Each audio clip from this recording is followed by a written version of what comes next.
All right, LDBC, there's your boy Coach Sheldon Harrison. You're live on the Coach Sheldon Harrison Combat Sports Show Live. Okay, on the screen is James Bond, Eddie Hearn. He's on the screen. And guys, it's been a buzz, man, talking about this $1 billion deal that Eddie Hearn signed. Now, do I think it's something that's good for boxing? If it's going to help push the sport, if it's going to literally help push the sport and put the sport into the mainstream media and just do it, no matter, if I'm a fan of Eddie Hearn or not. I don't like Eddie Hearn, but I think anything that's going to draw attention to the sport, I think it's a good thing. I don't think it can be a bad thing for boxing. Now, me living over here in America, I won't download that app because, I look at everything now. My cable TV, I can look at it through my laptop, and it's a lot cheaper. I don't even have a TV anymore. Like, I use my laptop, and I can look at all my TV programs, and I pay, one low price, and I look at everything that I want to look at, and the streams are quality. I don't have any lag. I don't have any of that.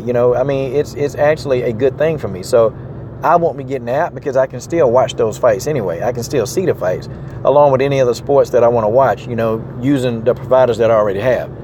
So, but do I think it's good for boxing? I think anything that's going to, help push fighters or get fighters out there, even if I don't agree with the app, I think it's a good thing for boxing as a whole. But, my thing is, okay, so, Eddie Hearn made this announcement and people believe it. And my thing is, okay, why don't anybody believe that Deontay Wilder could get access to $50 million? Like, why? And, I got a little irritated that Eddie Hearn said, hey, how does this Alabama boy, and he tried to make it seem like, well, how does this guy from Alabama get this money? And to me, it almost seemed like, how does this black dude from Alabama get $50 million? Well, my thing is, okay, so if people can believe Eddie Hearn, then, why they can't believe Deontay Wilder, working in conjunction with Shelly Finkel and Al Heyman? I did a documentary video on Shelly Finkel. I made a video really talking about his life, his past. This man, Shelly Finkel, between the entertainment field, he's been in the entertainment field for 5 decades. He's been in boxing for about 3 decades. That's a lot of experience. I think, wait a minute, correction. I'm doing on top of my dome. About 3 to 4 decades in boxing. He's been dealing with some type of fighter, some type of promotional outlet. Like, he's been doing a lot of work. So the guy's very well connected, and you don't spend this much time in a craft, in a sport, in a business venue, and if you're not well connected. And Shelly Finkel and Al Heyman, they were able to acquire the $50 million. And I don't know why people don't believe that. I don't know why people still don't believe it, but, everybody now, some of the channels I've been watching, it's like, you guys believe that Eddie Hearn, actually does have the deal. Now, I'm not saying that he don't have the deal. I'm not saying that he don't. My point, that what I'm trying to push is, why are people so really quick to actually believe Eddie Hearn? Like, why are people quick to believe Eddie Hearn, but, Deontay Wilder said, well, he got to be lying, he got to be lying, or, I need proof. Well, where's Eddie Hearn's proof? Where's his proof at? Okay, where is this proof that this deal is legitimate? Because I'm going to be honest, when I looked at the website of Transatlantic, I looked at it, and to me, it seemed kind of amateurish. Like, it did. It seemed like, maybe a middle school kid could go and sit into, one of his classes and make that website from home. Or, make it in class. That's kind of what I got when I actually looked at the website. So why are people so automatically, quick to just believe Eddie Hearn? And I'm going to tell you what it is. Okay? And I keep telling y'all, and people don't want to hear it. It's about race, man. It's about race, and people always say, well, why do you hashtag the LDBC, or why do you say LDBC, or why do you make videos with them, and why, here go the thing, man. Ever since I started this boxing talk, there's always, it always relates back to race. See, when people tell you, hey, you just giving them a pass, that's code word for it, where you just giving them a pass because he looked like you. See, the subliminal words and the subliminal thinking that it comes, and people don't understand. Well, you guys, y'all want to do your own thing. Yeah, okay. I'm not bothering anybody. I'm not hurting anybody. I'm doing my thing, and I choose to, create videos, and I like the fellowship with the LDBC. I have no issue with that. And that's the reason, man. It's just, to separate. Okay. You know, I mean, I started making boxing videos, and I swear, you know, the first few videos, and it's like, you know, the racism is real. I mean, honestly, think about it. I mean, I'm looking at the same two scenarios, okay? The exact same scenarios almost, you know. Eddie Hearn is talking about, you know, he got $1 billion deal. And, you know, Deontay Wilder said he got $50 million to give Anthony Joshua for the fight. What's the difference? Why not believe Wilder?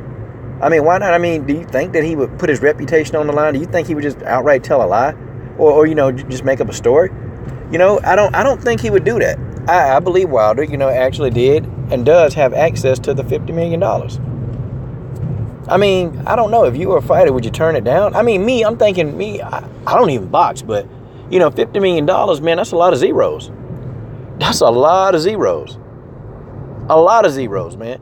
And with those many zeros, all those zeros, man, they're life-changing. But this is what Joshua asked for. He asked for it. But my thing is, you know, I don't think it's necessarily a bad idea what Eddie Hearn is doing, because he's doing something. But I'm really on, you know, like people are quick to jump at, okay, oh yeah, well, you know, he's being truthful. Oh, this is real.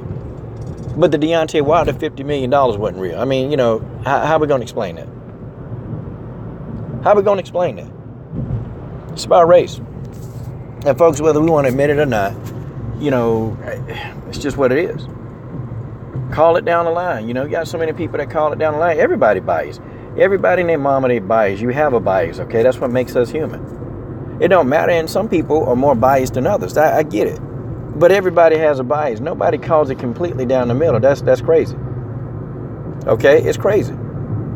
I mean, even a person can be biased and a person can be balanced while they're being biased. I get that too. That's fine. But nobody is completely unbiased. But really, think about it. Why? Why do people really they believe Eddie Hearn, that this is real? But we can't even believe Wilder. And Wilder got two top guys. I mean, you know, Al Haymon been in the music business for a long time. You know? And then he got into the boxing game, you know? And, you know, Al Haymon is very well connected. You know, Shelley, but people don't want to talk about the connections that these guys have. And you're trying to tell me that these guys, you know, between the two of them, they got, what, over 80 decades? Between the two of them, okay, of experience. And you think that these guys, they can't get $50 million. They don't have access to it. No, I'm not trying to believe that. I'm not trying to hear that, okay? I mean, I think whatever Eddie Hearn doing to better his promotion, better his business, I think it's a bad thing. But, I mean, you know, let's stop BSing the people. Let's stop BSing and really, you know, is it real? I mean, that's the same question, because that's the same thing y'all said about Wilder. Well, I'm asking the same thing. Is it real? Is this real? Is this deal going to come to fruition? Is everything he's saying, is it that and then some? And I know we're comparing 50 million to 1 billion. I know we're comparing apples to oranges, but the scenario, everybody, you know, people seem to just, okay, well, Eddie Hearn said it. Okay, well, it must be true. But Wilder said, I mean, you know, Wilder, he can't catch a break, man. The dude legitimately can't catch a break. I mean, you know, the guy tries to fight Povetkin juicing and still juicing, but somehow that's Wilder's fault, you know? I mean, somehow that's just his fault. You know, Joseph Parker, for whatever reasons, don't want to fight him. Somehow that's Wilder's fault. And then people say, well, he ain't fight nobody. See, I've always asked this question. What do you do when you want to fight somebody when nobody will really want to fight you? What do you do? What do you outright do when you want to fight somebody? I mean, explain. I don't know. What else is he supposed to do? So, you know, well, he ducked Dillian White. Well, I mean, he wants to fight the guy that knocked out Dillian White. I mean, don't you think that's a better matchup? Beat the guy that knocked out Dillian White instead of knocking out Dillian White? I mean, I don't understand. I mean, is that a better matchup? I mean, me personally, I think it is, okay? Me personally, but none of these fighters, they ain't giving me no money. You know, I click the AdSense for this video, and I'll do all of that, but at the end of the day, these fighters ain't paying me no money, okay? I'm not getting paid. I'm not getting a check from Joshua. I'm not getting a check from Wilder. I'm not getting a check from Hearn. But that question got to be asked, man. The question has to be asked. And it must be answered. Why do people, whatever Eddie Hearn say, they believe it? But Wilder say, oh, he just making it up. You guys tell me what you think in the comment section. You can answer the question. This is your boy, Coach Shelton Harrison.